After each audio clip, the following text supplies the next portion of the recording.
मैया मैया मैं आ रहा मैया मैया मैया मैं आ रहा हूँ मैया मैया मैया। लल्ला, क्या?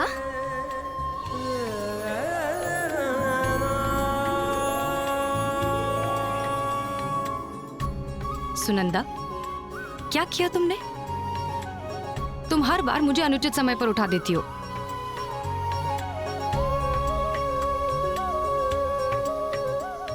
पता है, आज तो मैं अपने लल्ला को अपनी गोद में बस उठाने ही वाली थी, और तुमने मेरा इतना प्यारा स्वप्न तोड़ दिया। राजकुमारी, स्वप्न से बाहर आइए। अभी तक तो आपका विवाह भी नहीं हुआ, और एक आप है जो बार बार अपने लल्ला का स्वप्न देखती रहती हैं। विवाह का स्वप्न तो हर लड़की देखती है, परंतु मेरी संतान में कुछ तो विशेष है। ऐसे ही हर बार मेरा लल्ला मेरे सपनों में नहीं आता।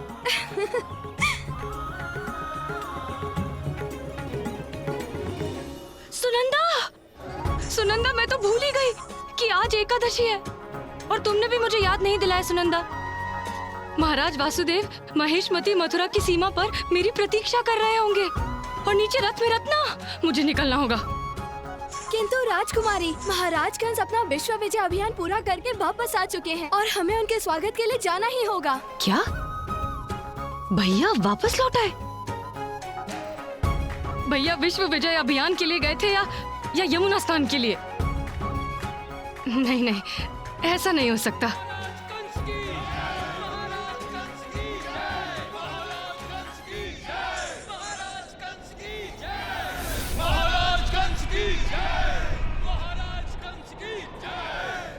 सुनंदा, मुझे अभी के अभी निकलना होगा, अन्यथा महाराज वासुदेव से मेरा विवाह कभी नहीं हो पाएगा। राजकुमारी, किंतु परंतु का समय नहीं है सुनंदा, समय है निर्णय लेने का, और मैंने निर्णय ले लिया है। मैं अपने प्रेम को अधूरा नहीं छोड़ सकती। राजकुमारी,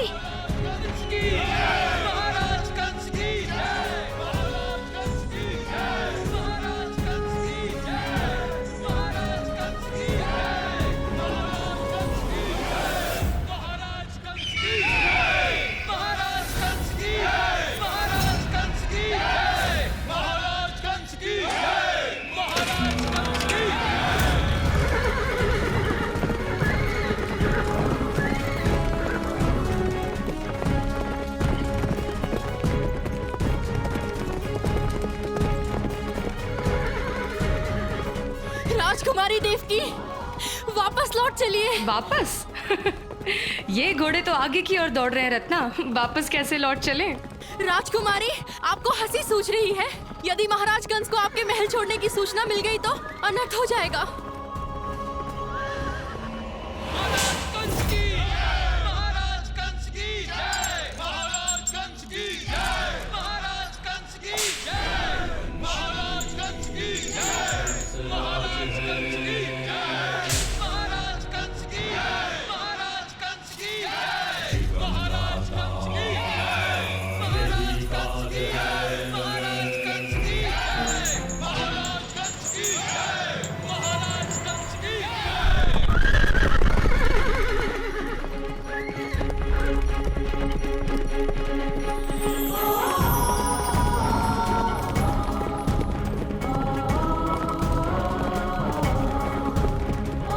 समझते क्यों नहीं? हम मथुरा की सीमा को पार करने से पहले ही पकड़े जाएंगे। महाराज वासुदेव तक पहुंचने से पहले कोई हमें छू भी नहीं सकता। महाराज!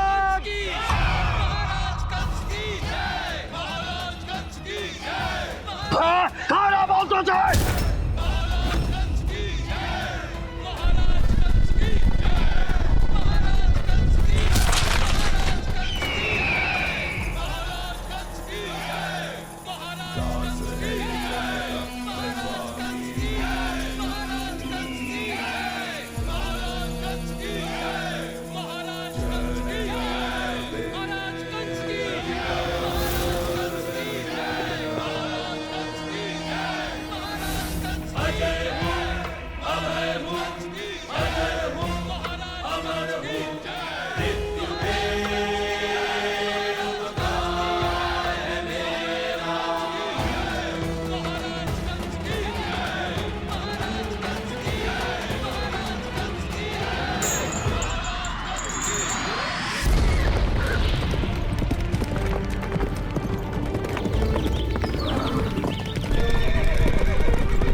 दोनों ओर खाई है। ये प्रेम का मार्ग है रत्ना, प्रेम का। इतना डरावना। आंखें मूंद कर तो देखो, तुम्हें डर से भी प्रेम हो जाएगा।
राजकुमारी देव की आंखें खोलिए। देखिए सामने मार्ग समाप्त हो गया है। जब मार्ग समाप्त होता है तो आशा की ज्योत जलती है। पर मुझे तो मृत्यु दिखाई दे रही है। रोकिए राजकुमारी।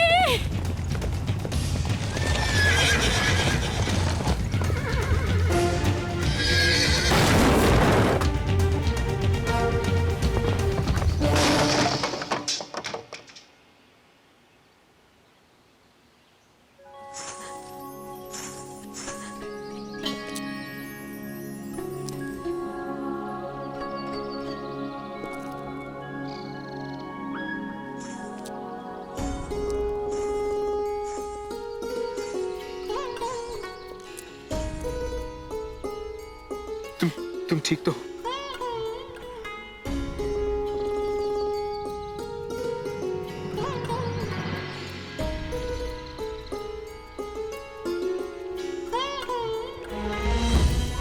महाराज, मैं तो ठीक हूँ, परंतु ये रथ अब ठीक नहीं रहा। देवकी,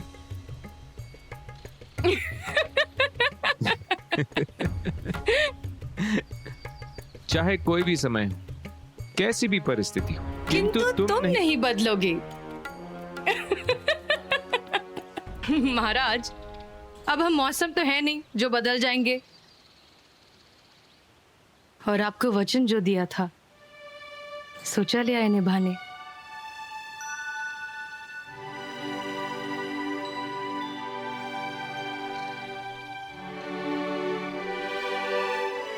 राजकुमारी क्षमा करें, किंतु आपको शीघ्र यहाँ से निकलना होगा। महाराजगंज के सैनिक किसी भी समय हमारा पीछा करते हुए यहाँ पहुँच सकते हैं। सुप्रभात मथुरावासियों।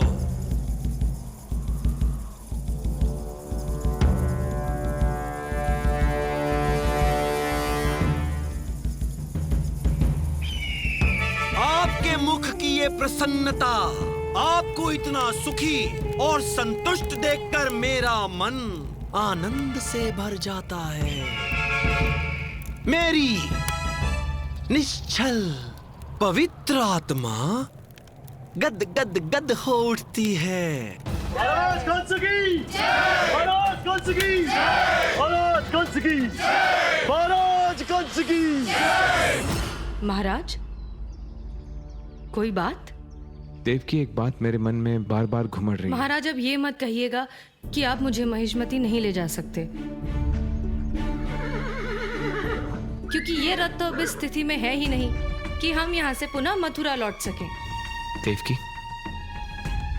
मेरा ऐसा विचार है कि इस तरह विवाह करने से पहले क्या हमें एक बार महाराज कंस से बात नहीं करनी चाहिए? क्या पता कि महिष्मती और मथुरा की शत्रुता को भुलाकर वो हमारे प्रेम को स्वीकार करें। ना!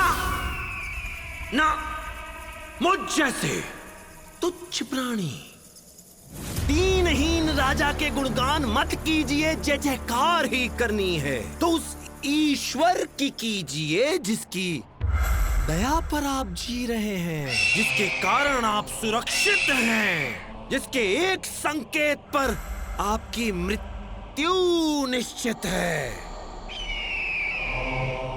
उस भगवान को पूजिए, उसके दीपक जलाइए, उसके नाम के व्रत रखिए, उसके नाम का मंत्र जाप कीजिए और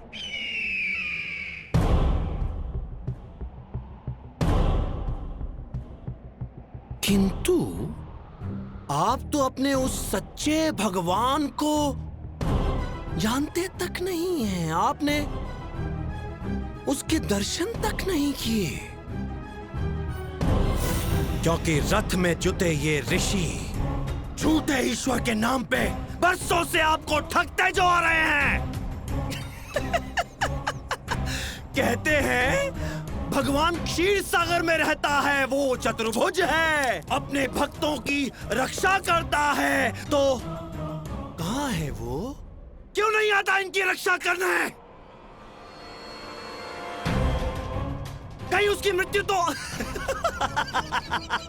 कहीं उसकी मृत्यु तो नहीं?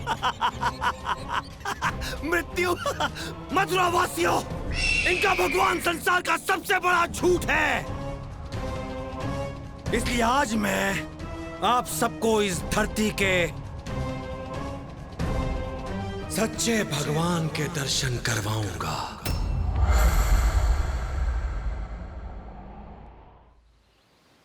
महाराज, आशा करना बहुत अच्छी बात है, परंतु किससे? उससे जिसने राज सत्ता पाने के लिए अपने पिता को ही बंदी बना दिया। उसके लिए अपनी बहन की खुशियों का क्या अर्थ महाराज? कंस हमारे विवाह को कभी स्वीकृति नहीं देंगे महाराज, कभी नहीं।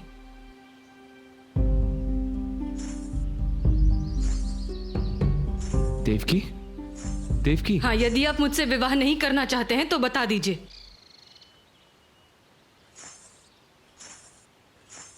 मैं मथुरा पैदल चलकर भी लौट सकती हूँ।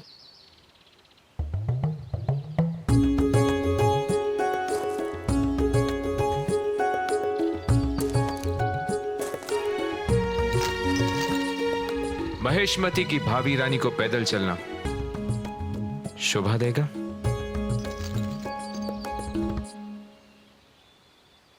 रानी देवकी, महेशमती की सारी प्रजा आपकी प्रतीक्षा में तत्पर है।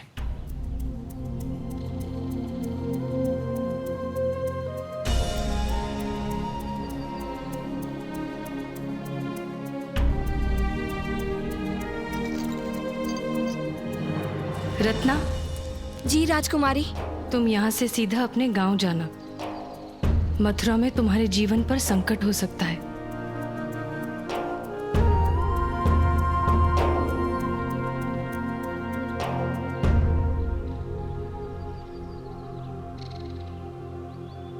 आज्ञा है। सातों वचनों का देखे सपना, मन मुझको बहला के आशाओं की ज्योत सजी इन पलकों पे आके।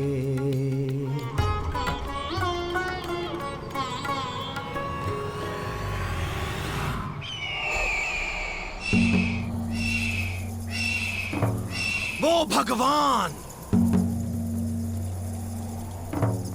जो आप सबके बीच रहते हैं, आप सबके संकटों को दूर करने का सामर्थ्य रखते हैं, मेरी शरण में सब सुख है, मृत्यु सुख भी।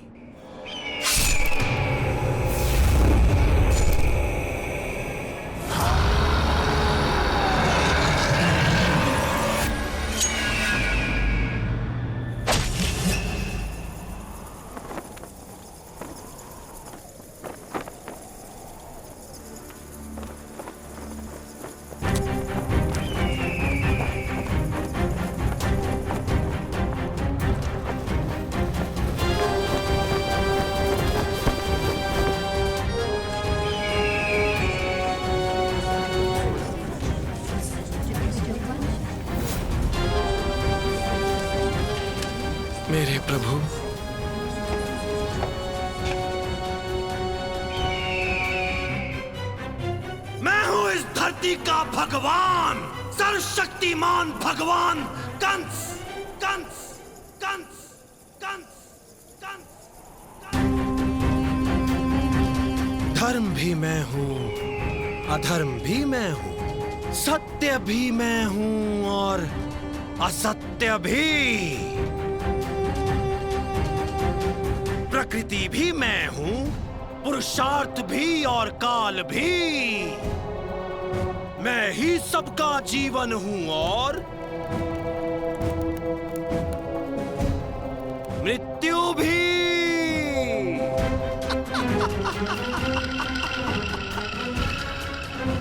बोलो परमेश्वर कंस की। परमेश्वर कंस की। परमेश्वर कंस की। परमेश्वर कंस की। परमेश्वर कंस की जय। परमेश्वर कंस की जय। परमेश्वर कंस की जय।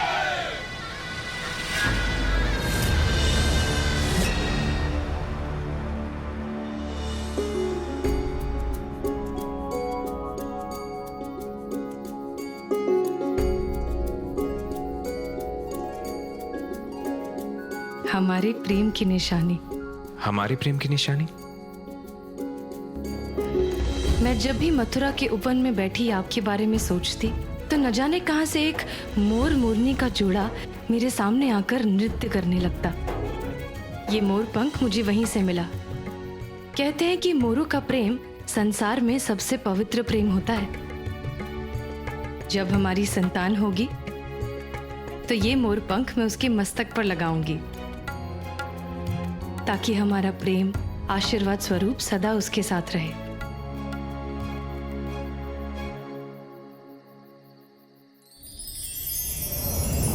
ये मन मेरा प्रेम के सुर में प्रेम गीत गाता है। प्रकृति का हर एक रूप देख तुम्हें मुस्काता है। सातों वचनों का देखे सपना मन मुझको बहला के।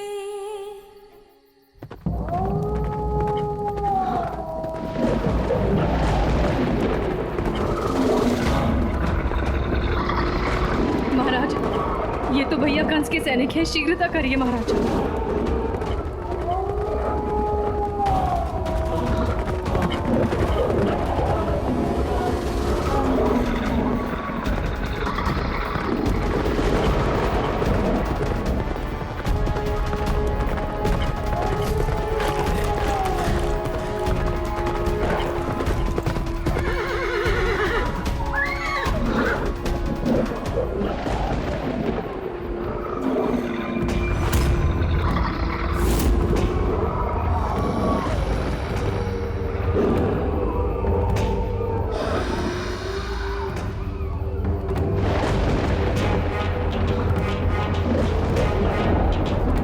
जिस बात का डर था वही हुआ।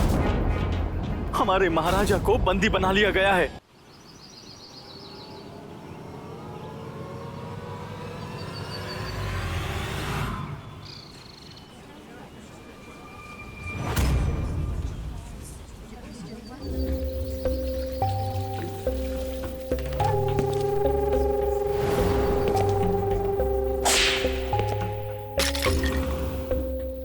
मटकी भर दूध के बदले मुट्ठी भर अनाज, ये भगवान कंस को नियम है।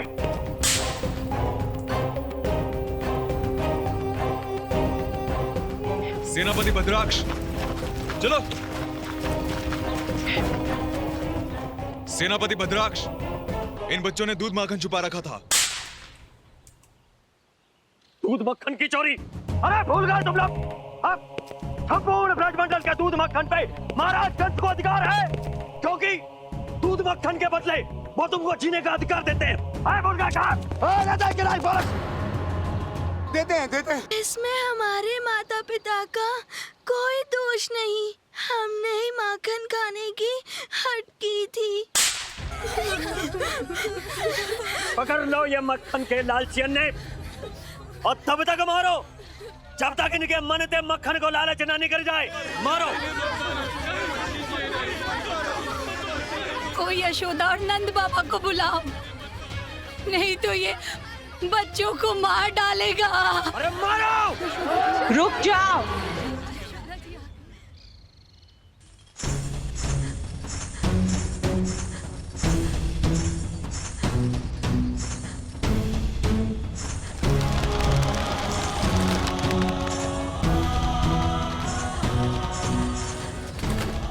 तुम सब ठीक तो हो ना?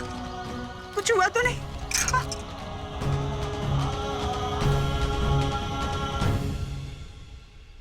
क्यों मार रहे हो बच्चों को? क्यों मार रहा हूं बताऊं? बच्चों के साथ ऐसी नीचता, ऐसी यातना। पीछे पीछे हटो।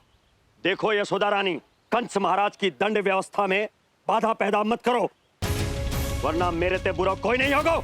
यशोदा के होते हुए बच्चों को कोई कुछ नहीं कर सकता। जिसकी अपनी कोई संतान नहीं, उसके मन में दूसरों की संतान के लिए इतनी पीड़ा।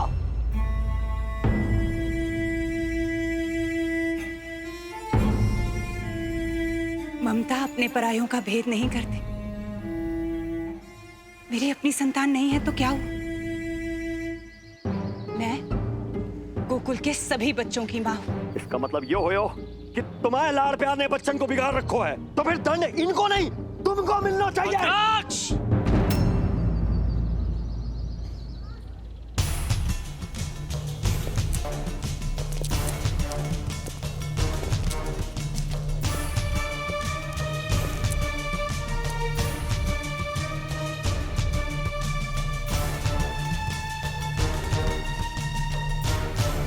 क्षमा चाहता हूँ अपनी पत्नी, इन ग्वाल बालों और समस्त गांव वालों की ओर से।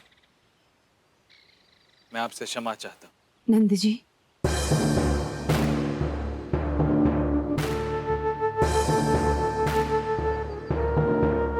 ऐसी चूक फिर से नहीं होगी।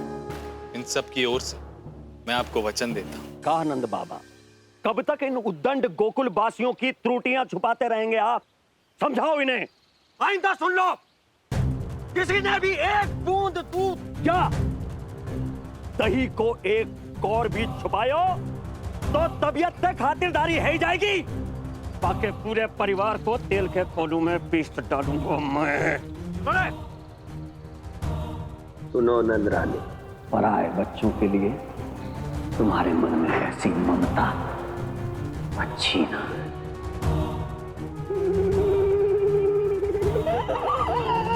चलो रे।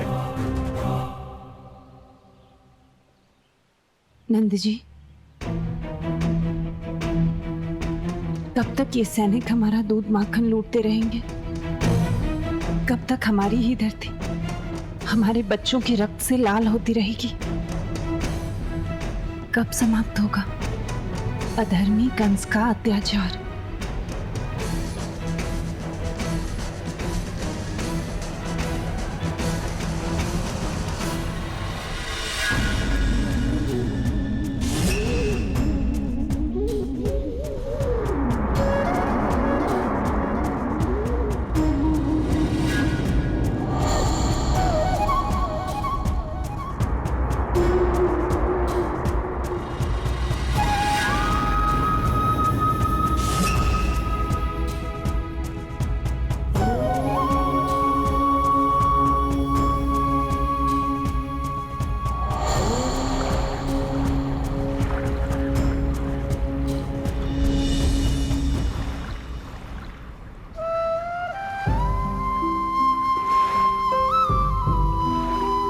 प्रभु,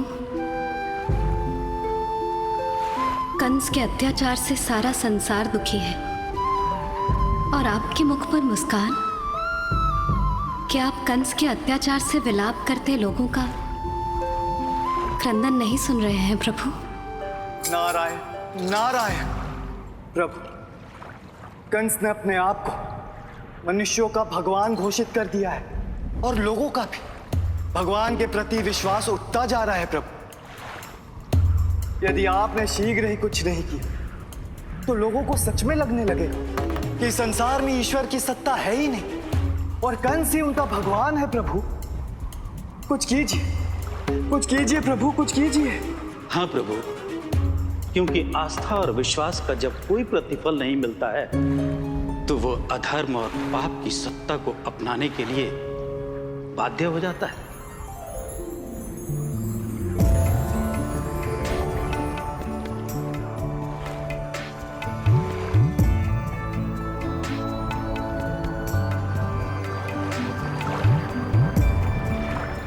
प्रभु, कंस के अंत का आरंभ कैसे होगा? देवी, जिस प्रकार एक वृक्ष की संपूर्ण शक्ति उसके बीज में ही छुपी होती है, ठीक उसी तरह अधर्म के विनाश का कारण भी उसके भीतर ही छिपा होता है। कंस के अंत का मार्ग उसके जीवन से होकर ही निकलेगा। जीवन नदी है प्रेम की, उल्टी वाकी धार, जो उतरा सो डूब गया, जो डूबा वो पार।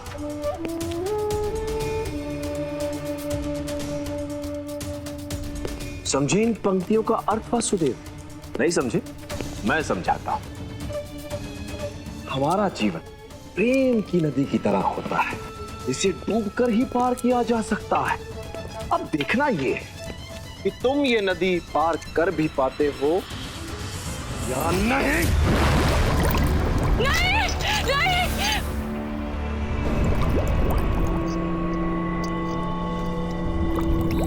महेशमती के तुच्छ राजा का इतना साहस कि वो मेरी बहन से प्रेम करे, भगवान कंस की बहन देवकी से प्रेम। छोड़ो! भैया, भैया, भैया, भैया, इन्हें क्षमा कर दीजिए, इसमें इनका कोई दोष नहीं है। मैं इनसे प्रेम करती हूँ, इनसे विवाह का निर्णय मेरा था। क्या कहा? तो तुम हो इस प्रेम की नैया की खवैया। पकड़ो से। भैया, इन्हें छोड़ दीजिए, इन्हें छोड़ दीजिए। आपके भाई के कारण मैं आपको ये कभी पता नहीं पाई, परंतु यही सत्य है। भैया, अगर आप इन्हें दंड देना चाहते हैं तो इससे पहले आप मुझे दंड दीजिए, क्योंकि इनसे प्रेम करने का अपराध मैंने किया है। अपराध ये नहीं है कि तुमने प्रेम किया है, अपराध ये है कि तुमने भगवान कंस की इच्छा के बिना प्रेम किया है। और भगवान कंस की इच्छा के बिना ना कोई मर सकता है ना कोई जी सकता है। वासुदेव, इस संसार में तुम्हारी जीवन यात्रा समाप्त है। भगवान कंस!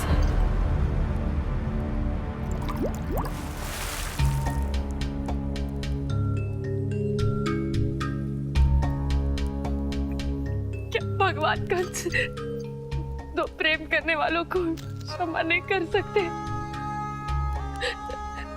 मनुष्य तो होता ही है भूलों का पुतला, परंतु भगवान का पहला धर्म है क्षमा कर देना।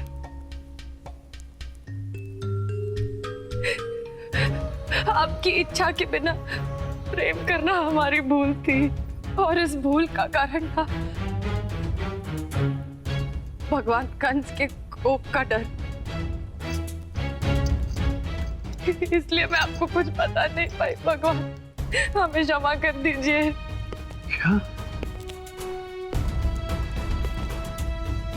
क्या तुमने मुझे भगवान कहा देवकी?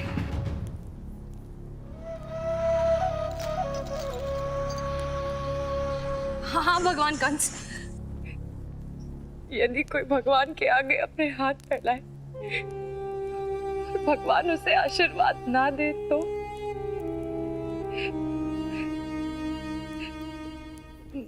मृत्यु तो कोई भी दे सकता है,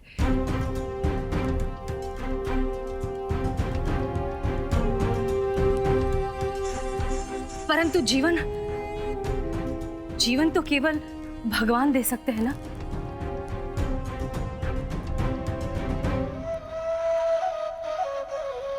सत्य वचन, पूर्णता सत्य, मृत्यु तो कोई भी दे सकता है, पर जीवन मात्र भगवान दे सकते हैं।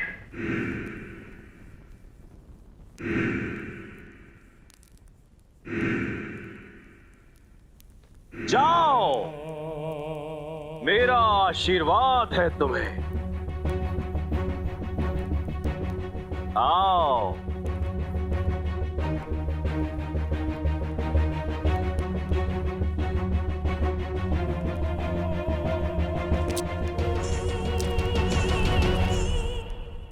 भगवान कंस का आशीर्वाद है तुम्हें।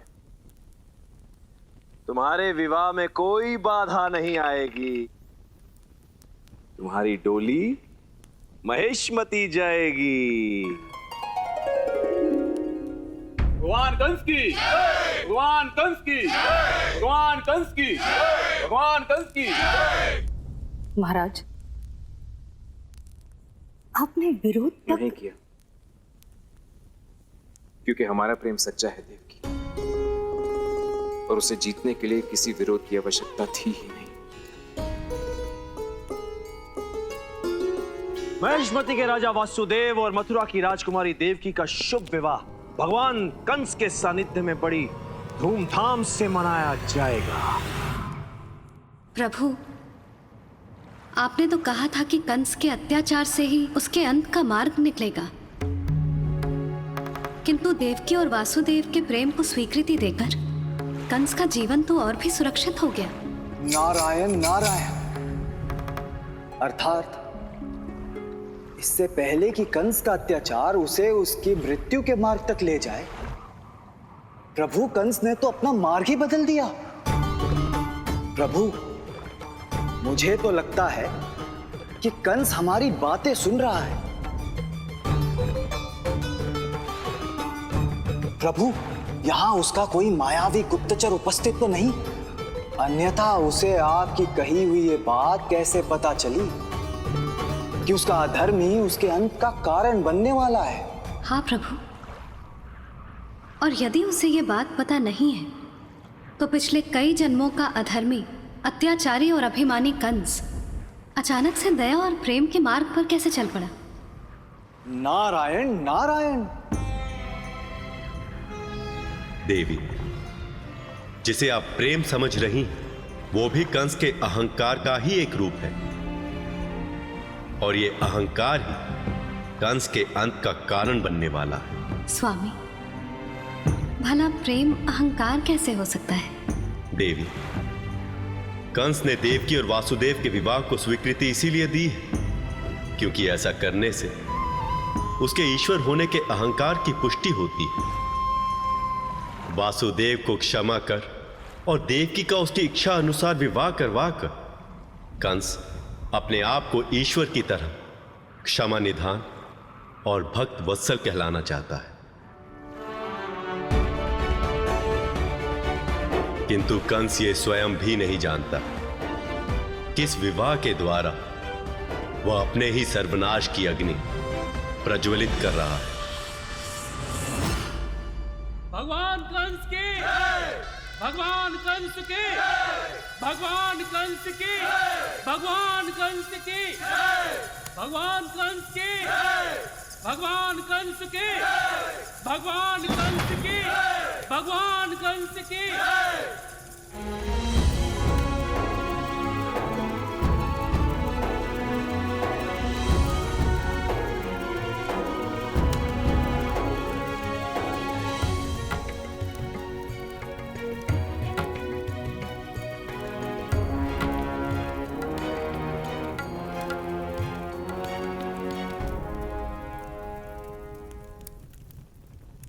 भगवान, आप अपने शुभ हाथों से राजकुमारी देवकी का कन्यादान कीजिए।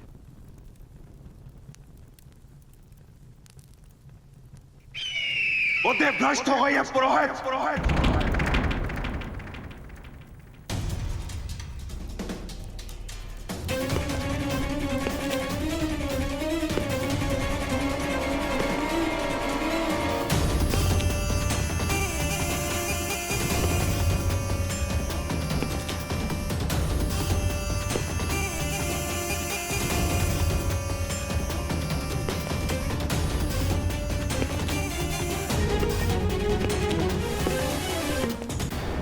शास्त्रों का ज्ञान भूल गए तुम। जब साक्षात भगवान सामने हो तो फिर शास्त्रों की क्या आवश्यकता भगवान? आवश्यकता तो तुम्हारी भी नहीं है पुरोहित, यदि तुम शास्त्रों का नया अर्थ न समझ पाओ। शास्त्र भगवान की इच्छाओं का ही तो लिखित रूप होते हैं। यदि शास्त्रों में लिखा है कि पिता के जीवित रहते पुत्री का कन्यादान वही कर सकते हैं, तो वो मेरी इच्छा से ही तो लिखा हुआ है।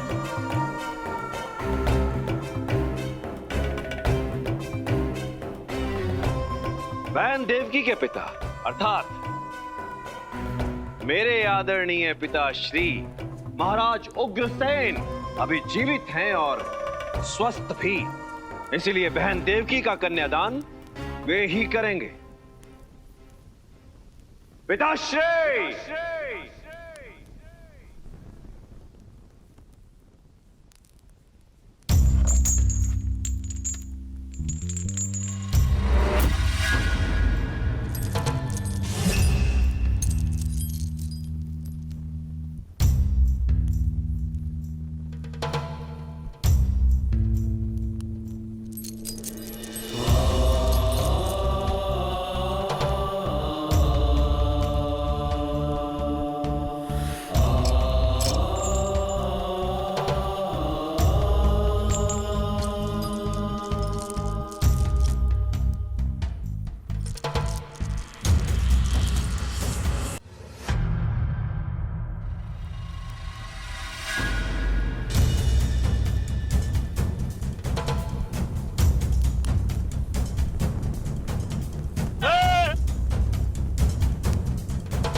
आशीर्वाद पिताश्री।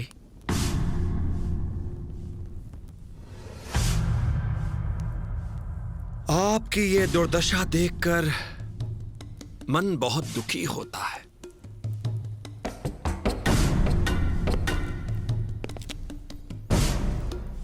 अपनी इच्छा से राज सिंहासन सौंप दिया होता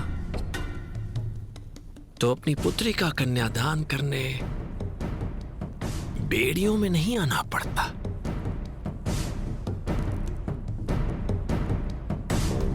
आपके भी सुंदर वस्त्र होते।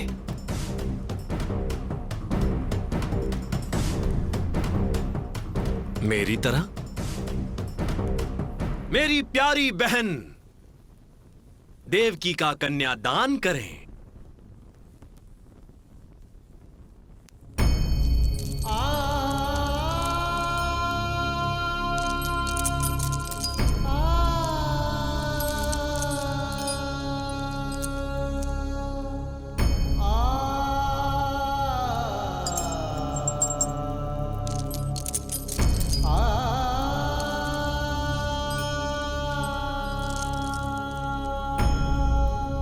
पुरोहित जी, कन्यादान की विधि आरंभ कीजिए। जी। देवकी, मैं प्रसन्न हूं कि तुमने स्वयं अपना रास्ता चुना। मैं प्रसन्न हूं कि तुम मथुरा छोड़कर जा रही हो। चली जाओ पुत्री, इस पापी कंस की काल कोठरी से दूर चली जाओ। पिताश्री, मुझे क्षमा कर दीजिए। मैं आपको इस काल कोठरी से नहीं बचा पाई। नहीं पुत्री, इसमें तेरा कोई दोष नहीं है, दोष मेरा है। काश मैंने इस विष वृक्ष को उगने ही न दिया होता। परंतु मुझे विश्वास है, जिस तरह इस अधर्मी को पाल पोस कर बड़ा करने का दंड मैं भुगत रहा हूं, उसी तरह ये पापी भी अपने कुकर्मों का घोर दंड अवश्य भुगतेगा।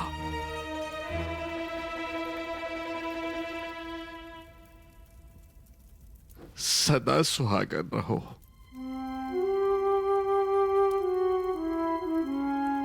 मेरी पुत्री का ध्यान रखना। समय समाप्त हुआ।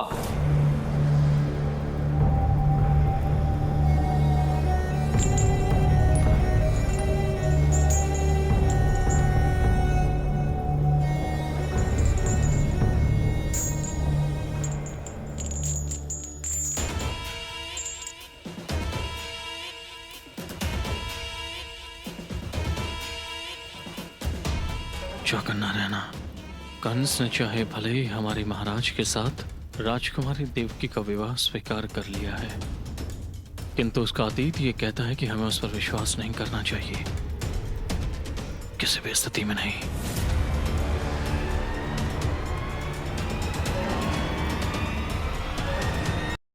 फेरे आरंभ किए जाएं। हमने देखा था सपना जो पूरा आज वो हुआ है। संग रहोगे साथ जन्म तक, जीवन संगिनी बनकर, सातों वचन निभाऊंगी मैं आपकी छाया बनकर। हे चतुर्भुज, अब वो समय आ गया है जब कंस के अत्याचारों का अंत करने के लिए आपको पृथ्वी पर अवतरित होना होगा। देवी, आप सत्य कह रही हैं। मुझे अब पृथ्वी पर अवतरित होना ही होगा, किंतु मेरा ये अवतार मेरे पूर्व के सभी अवतारों से भिन्न होगा।